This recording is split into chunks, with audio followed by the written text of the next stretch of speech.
Oh, hi there, hello! Come check out our new show. And join us as we go! Galavant-ing. Greetings, fellow armchair Imagineers, Tiki here. And BlueDragonFive. And today, we're recapping the third episode of ABC's musical comedy miniseries, Galavant! And it's very entertaining. And I'm a little bit won over after being skeptical in the first two episodes, and after some character development, I'm finally won over by the show and can't wait to see where it goes. So join us as we go gallivanting. Wow. How was that? That I just pulled that right out of my ass. Okay. It's okay. I'm trying to bring the music on here. Yeah. Well, kind of a fun little improvised musical podcast. Okay, so how you doing tonight, BlueDragonFive? Reasonably well. Reasonably well? That's good. All right, so we are talking about a very suggestively titled episode of Galavant. Two balls. Yes. Two balls. Just Two balls. That's the title. Yeah. So, yeah, I got to admit, when we did the first two recaps for the pilot and then Joust Friends, I was definitely more high on Joust Friends than I was on the pilot. The pilot really didn't grab me at all. But after this episode, and then after especially, I think Comedy Gold is by far the best episode of this series thus far. I'm really hooked now. I'm glad that you got me into this. At first, I was very skeptical. I was like, oh, God, am I just not going to enjoy this? Is it going to the first one's pilotitis, The first one have to establish things. I'm just like, is this just going to feel like a Monty Python ripoff? No, this show's really establishing a whole identity for itself. I think really the only episode that felt a little too overly Python was the pilot, really. Yeah.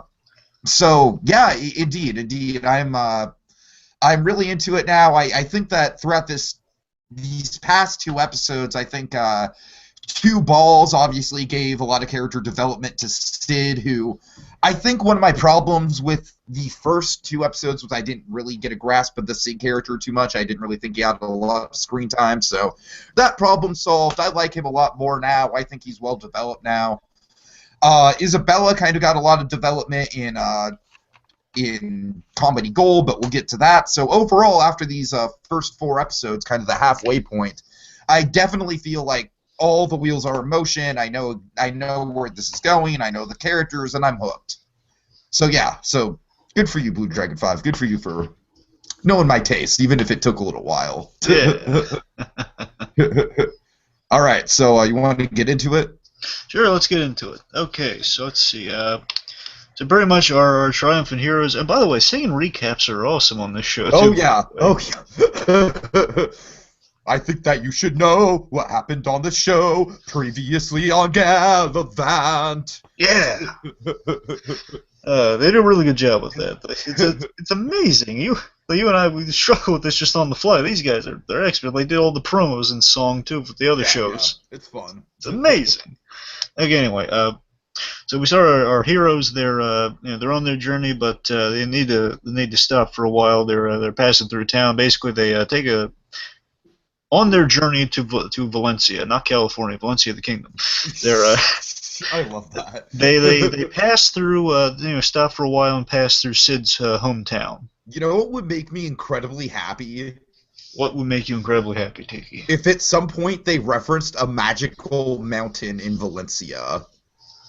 They don't even have to say magic mountain. Just say, like, oh, there is a mountain of some sort of magic. No, it's not off the table, I guess. Just reference a magic mountain, and I will be like, I will just hug myself with joy. Okay, anyways. Right, so so pretty much they approach Sid's hometown, and they find there's a tiny little off about it. Galavant and Isabel, they kind of notice, Sid, what's that? And they look at it and they see this giant sign. That cracked me up, by the way, first time I saw it. Oh, all the Sid stuff, all the signs and everything are hilarious. There's a lot of side gags here. It said Sydneyland in the same style as As if it were Disneyland. Yep. Oh yeah. So apparently, Sydney, Sid is the Galavant of his hometown, pretty much, and this is a surprise to Galavant and Isabella. Yeah. And apparently, Sid's backstory here is a little bit revealed as they kind of make their way through town. Sid's trying to downplay it as much as he can. He's pretty much saying, "Yes, well, I'm an adopted prince of this. Well, it's not even a. Would you say it's a kingdom? It's more so of like a small town. I think it's a village. He specifically Village. said it was a village. Yeah. Yeah, right. Yeah, his village. Yeah, aren't they the king and queen of? You can have a king and queen of a village, right? Yeah, I know. Because I thought his parents are like king and queen. They rule over this place, don't they? Because they could be. I mean, they could just be like the mayor or whatever. I don't know. Do we just have mayors? I have no idea, man. Okay. You're asking the wrong guy about medieval government structures. The point is, Sid walks through town as he's explaining this to him. He's really hot stuff. He's the golden boy of the town. Women are coming up to him asking him to sign their bosoms. Oh yeah. He does this while talking to him, not even paying attention. He's used to this sort of stuff. Yeah, he's like, it's literally like he's done it like 1,000 times. Like it's just like, oh, no big deal. All right. More like 2,000, but Yeah.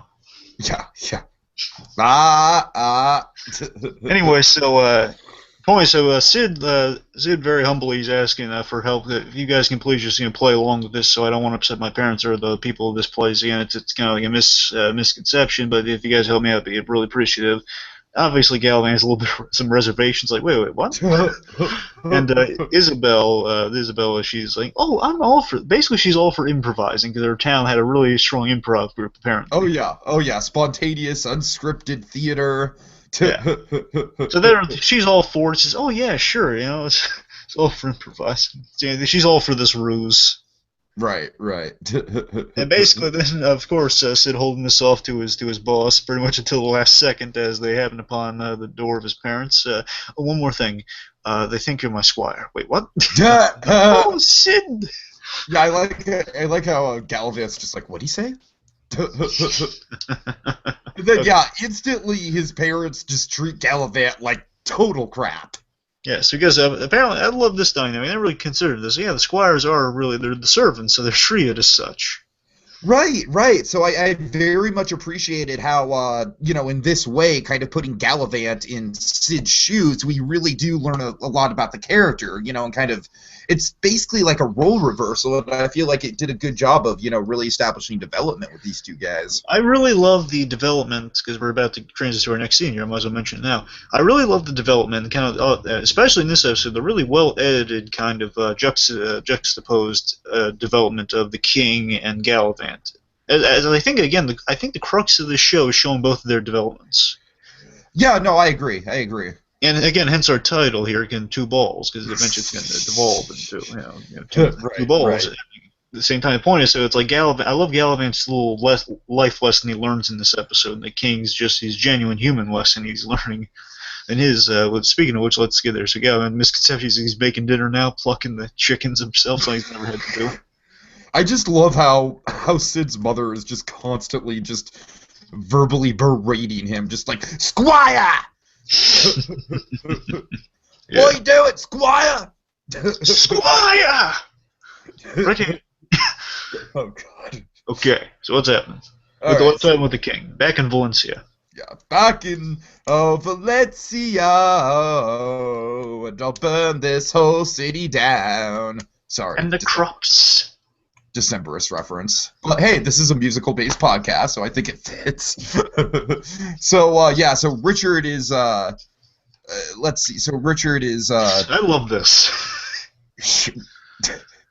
I'm sorry, what's he doing? I just have, like...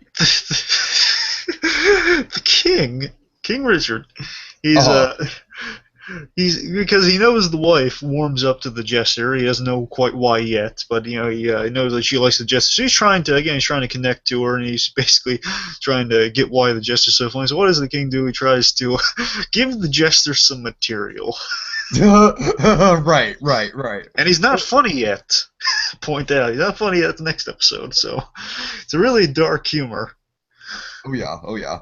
No, just yeah, exactly. The dark humor is basically like he's got all the people of Valencia captive, and yet he's just like he just doesn't like he is treating them like crap, and he just doesn't realize it. Like he thinks he's just being perfectly okay about it.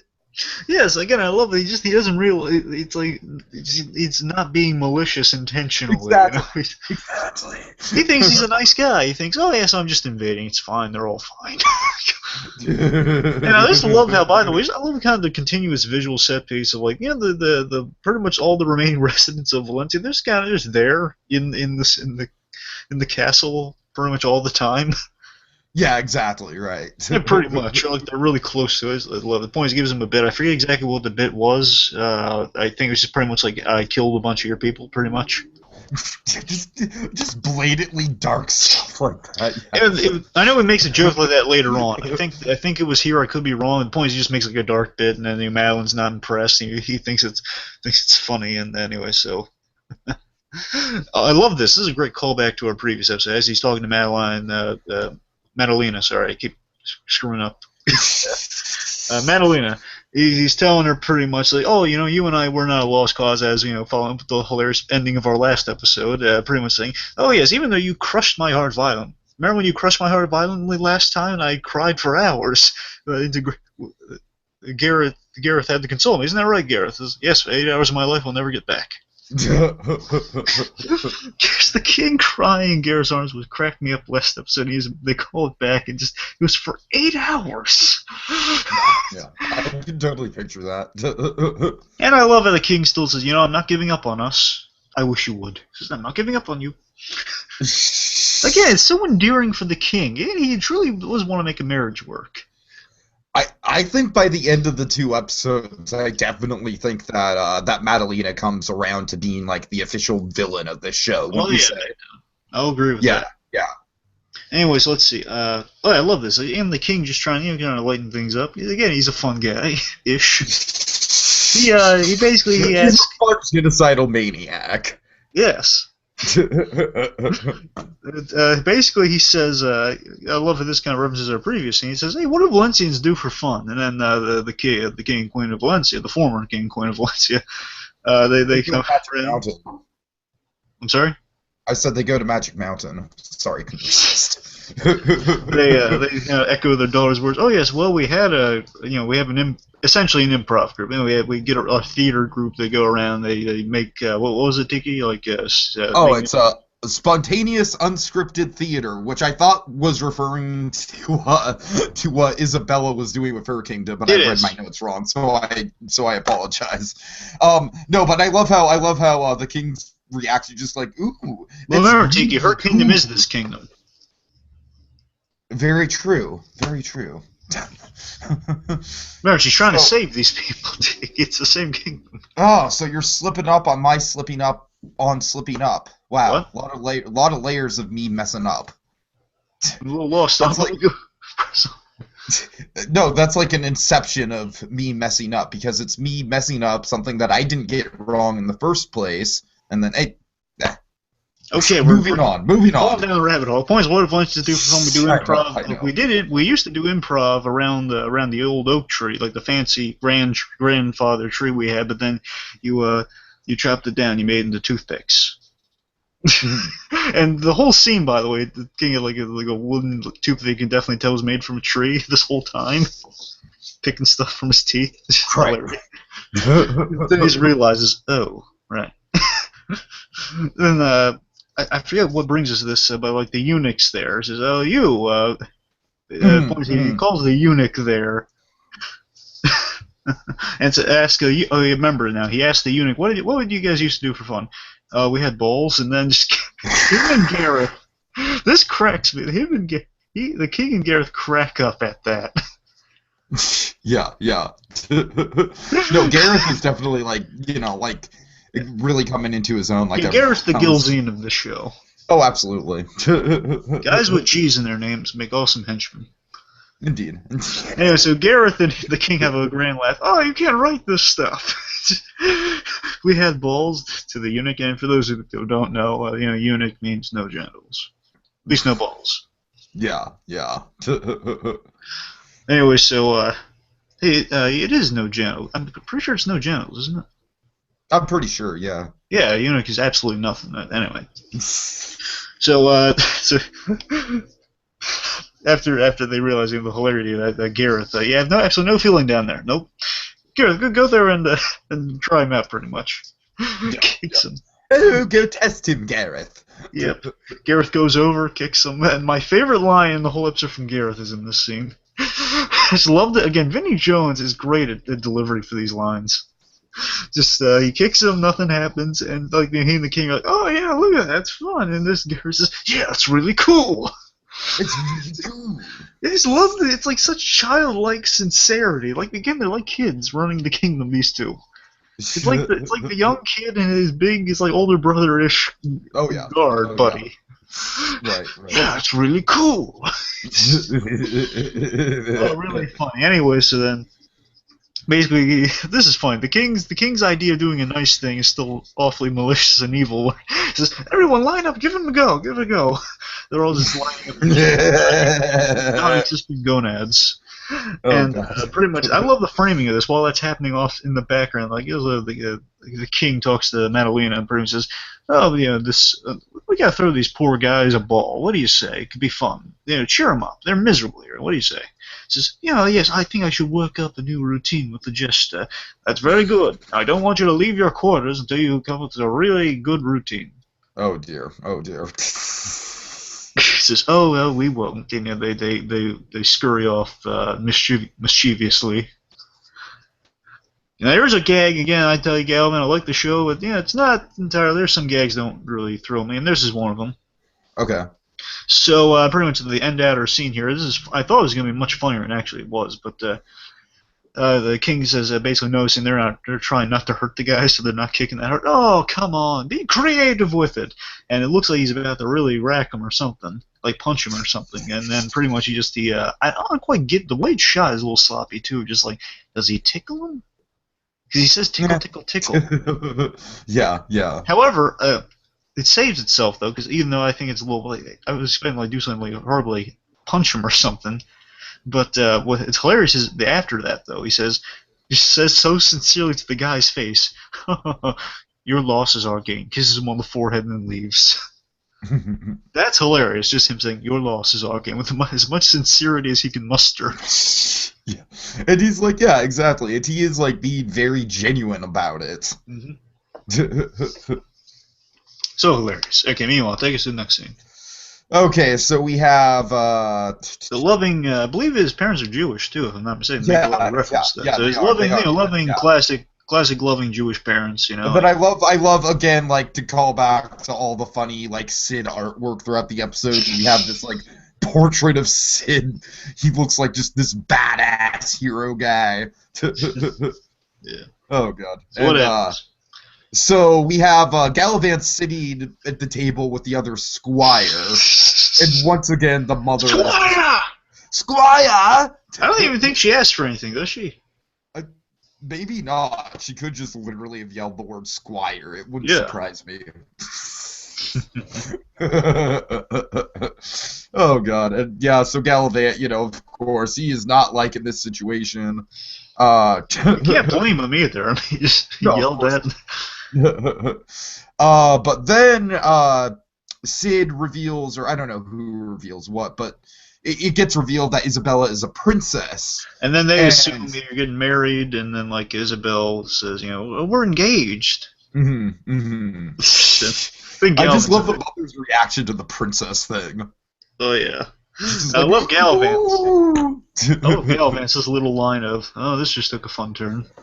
Yeah. And she has some flowery dialogue, pretty much saying, "Oh, your son with an O turned into a son with a U," and then there's love. This it's such an accurate gag of like, "We don't know how to read." Mm-hmm. They don't get the letter metaphor. Oh yeah. Okay, so what's happening now? We get a grand musical number, don't we? Yeah, we get let's see, it's I think it's called "What a Guy." Yeah, if I'm not mistaken. Something like that, yeah.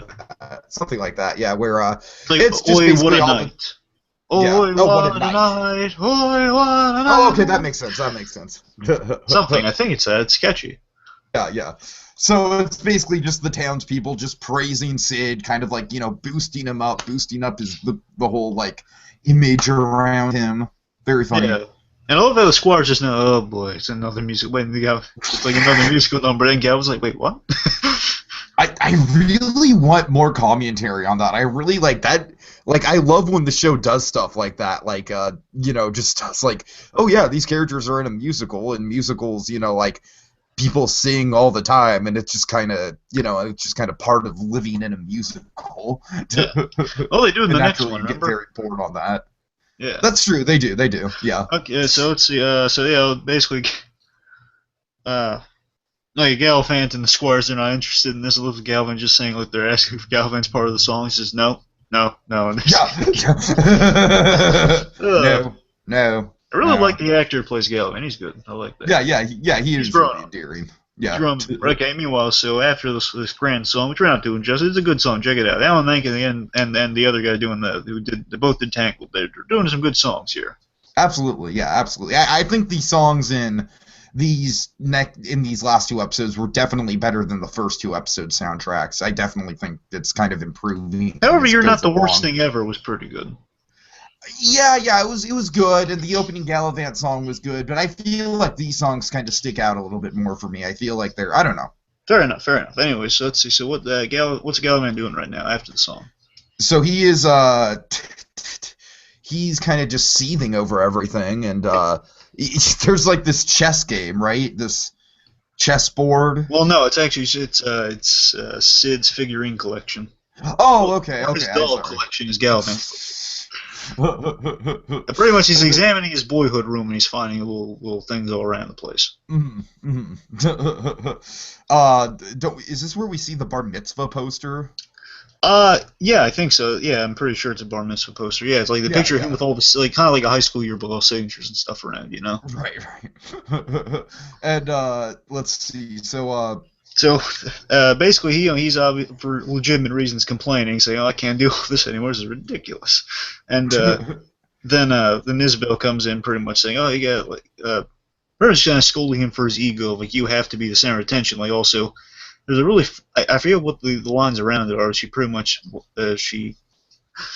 nothing rhymes with sarcasm. She says something like she's about to rhyme with sarcasm somehow. Like Galavant points out, nothing rhymes with sarcasm. Essentially, he says, like, good luck rhyming something with sarcasm that makes sense. Like, rhyme something with sarcasm that makes sense. I dare you.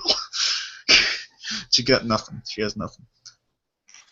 Again, kind of making fun of the rhythmic structure of the show a little bit. Yes. So again, Galavant's sick of this, and then she's saying he's selfish. And then Sid walks in. He is extremely apologetic about the whole situation. Mm-hmm. Let's see. And the mother just continues to boss Galavant around.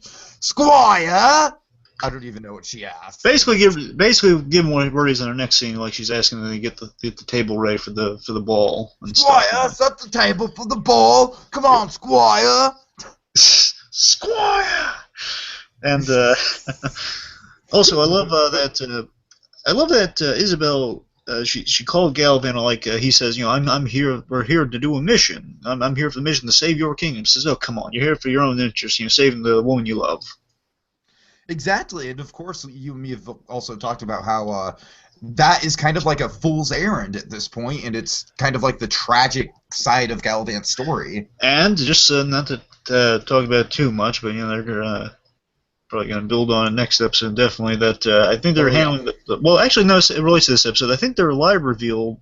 I think it's going to be handled a little better, just given the evidence we have in this episode. We'll get to it. Sure.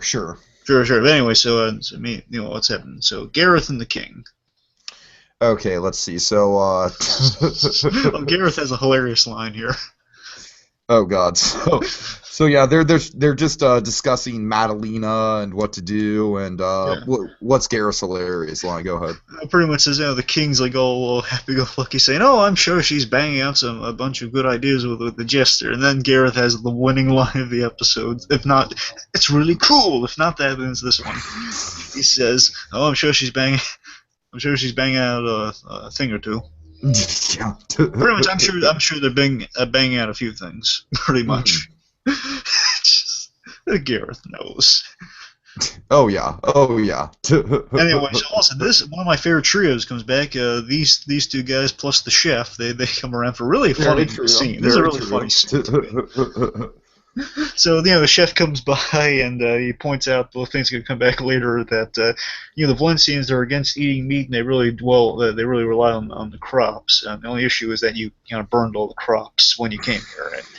Except for the ones you keep for yourself. Huh. And like, actually, I think he's reading like a decree. You also decree take that Valencia.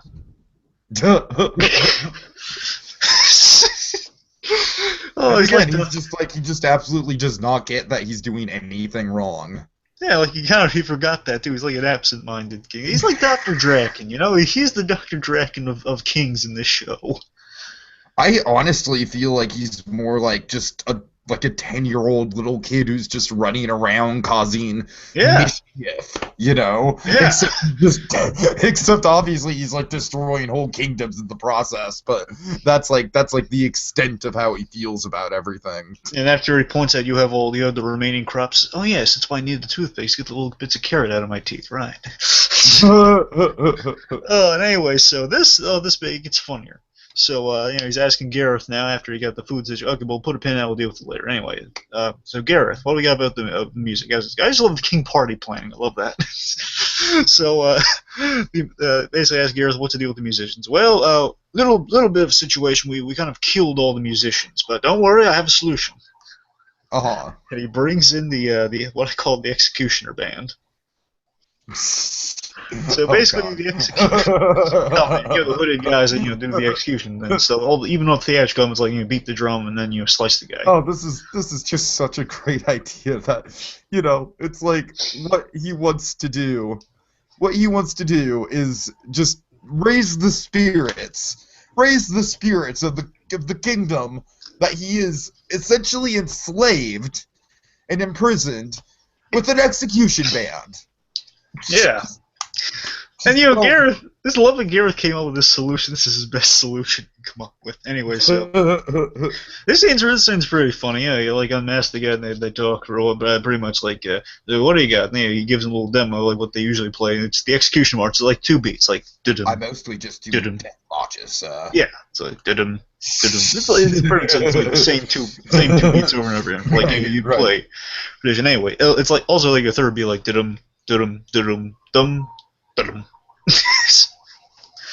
Anyway, so then I love this. This is the king giving him notes, just saying, "Okay, I like this. This is good." And this love he just says to Gareth so casually. Oh, it's catchy. I'll give you that. Right. Like it's catchy. I'll give you that. Anyway, so he says it's catchy, but it's not quite right yet. Let's try it again. And pretty much he says, let's workshop it. Pretty much after going through a bunch of versions, they don't change it at all, which is just funny. The king said, it's almost there. I love how polite the king is. So supportive of it. Yeah. He's like, anyway, he just says, okay, we'll workshop it. You guys keep working on it. I have faith in you. Yeah. Really nice. Okay, so what's happening with the squires in the meantime?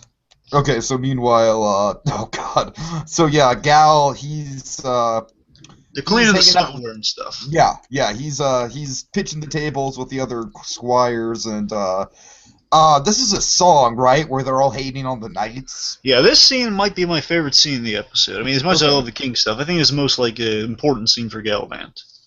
Sure, definitely, because it really shows the juxtaposition between, where Galavant is and then where his squire is, and then kind of really, it's a classic sort of like, oh, if you live a day in another person's shoes, you learn a lot about him sort of thing. Exactly. So, he's never heard what the squire's point of view was and, like, the whole knight thing he does. So he's getting a little, basically, he finds out, oh, man, the squires, they really berate the knights, basically says, they have, like, a joke themselves saying, I'm butchering the joke, but it's like, when does the knight get off his high horse? He doesn't.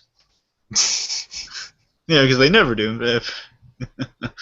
They call them jackasses in cans. Yeah, in a can. In a can. It's a really catchy song, pretty much. And they describe all the little shortcomings of knights and like how they think they're all egocentric maniacs, pretty much, and how they can't do anything for themselves without us. And basically, the squires, they feel unappreciated because of this, because the knights get all the glory, and they really don't treat the squires that well. And they mention like all the horrific things they do to them on the side too, of like they spit in the ales. And I love how that's timed to the music. Yeah, just love that. Also horrifies Galavant. Like, Oh yeah, that's gonna haunt him for life. Yeah, just Galavant's reactions to the song of like realizing, oh man, I'm the bad guy. I don't want to be the bad guy. You feel bad for Galavant. I just love how you feel bad for him. He's also learning, though, and I think that's an important thing with the Galavant character. I've noticed since the pilot that, well, at least not since pilot, since the second episode onward, that Galavant. Well, it's actually yes, the pilot, because he has that great line in the pilot of like he did all he could to learn he did all his learning about being a knight when his parents were going through like kind of their nasty spat. Very true. Very true. Like, he dedicated all his time to learning, to becoming a knight. Basically, I think Galavant's a character who can learn, and I love that about him so far. So I'm hoping they keep that up. And here is again a big lesson he's learning right now through musical, for a really catchy musical number. He just says, "Oh man, I'm one of them." Oh. Okay, so back at so Gal has a realization, pretty much. Yeah. And then back at the kingdom, the ball is starting up, and oh god, this is another hilarious. Oh god. Oh, so first of all, the wife and the jester come in, and the king is just so appreciative. He's just like, "Oh, my wife, you've done. Thank you so much for your services and getting the jester ready for his performance. You've done such a big service to this kingdom, my wife." Remember, before that, though, remember the whole turnout gag? What? They all basically, remember, I told you, it's like pretty much all the people in the game, they're in the castle. Oh, yeah, right. So pretty much he says, "Oh, man. Sold out. Yeah, I expected more of a turnout here." And then they said, "Well, no, this is everyone who's left in the kingdom." Says, "All right, 100% turnout." Oh, and then yes, then the jester comes. Okay, what happens with the jester? Oh god. That was a delightful laugh right there. Okay, so anyways, the jester, he goes on stage, and he tells one single "why did the chicken cross the road" joke. It falls flat, and then he just leaves the stage. It's like, all right, well that's all the material I have prepared. And then what does the king say? What does he say? What's the line? I don't know. I have it written down. "What gives, man?" He just turns to his wife, and I just love the phrasing. "What gives, man?" Just calls her man. I just love how he just calls her man, so frank. Yeah. "What gives, man?" And she just says, it's like leaving him wanting more. Says, "Oh, okay, I guess I can get that." Yeah, he's like, okay, that makes sense. Oh, and then this scene gets funnier and funnier. The king's next act to kind of open the thing up is that he brings the rest of the crops in. He addresses, "Guys, I've wronged you. Burn all. You got rid of the all the. There's no meat. Pretty much, I burn all your crops. And I feel bad for you. So I'm sorry about that. So here's what I'm gonna do to make it up to you. You guys don't have crops. So I don't have crops." Brings like the remainder. He brings in his remainder of crops, pretty much all the rest of the crops, like in front of these guys who are starving, pretty much. "If we're not going to eat crops, then I won't eat crops either. Fair is fair." He burns him the steak like the chef burns them, and just then the king. I love the realization. He says, "Huh.